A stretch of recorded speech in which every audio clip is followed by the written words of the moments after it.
ভাঙছে বরং লুটপাট কইরা 200 কানির উপরে বোঝেন না দরবারটা, এটার ভিতরে গরু ছাগল দুম্বা ভেড়া সব আছে, উট আছে, পুকুরের মাছ অনেক কানি জমিন পুকুর, এই সবগুলো তারা লুটপাট করে নিয়ে গেছে।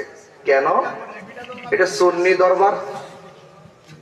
আমরা জিকির আজকার করি, আমরা নবীকে মহব্বত করি, যেইভাবে সুন্নিদের সঙ্গে ওই বিপরীত মুখীদের দ্বন্দ্ব, এই দ্বন্দ্বকে সূত্র ধরে কোন কারণ ছাড়া বিনা কারণে এই দরবারটাকে ভাঙচুর করছে, লুটপাট করছে, এমনকি আল্লাহর ঘর মসজিদটা পর্যন্ত আগুন দিয়ে জ্বালাই দিছে।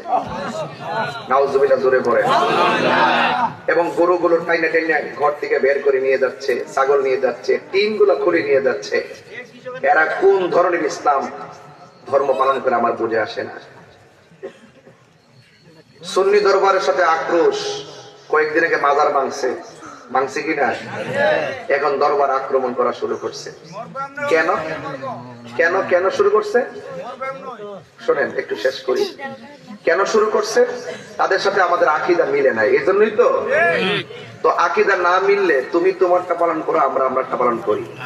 এখন তোমার সাথে আমার আকীদা মিলে না দেখি কি তুমি আমার মাদ্রাসা বাড়িঘর ভাঙিয়ে ফেলাইবা? আকীদা, আমার আকীদা আপনার সাথে না মিলতে পারে, নাই মিলতে পারে, কথা কোন ঠিক কিনা? তাই বলে কি কারো বাড়িঘর ভাঙা যাবে?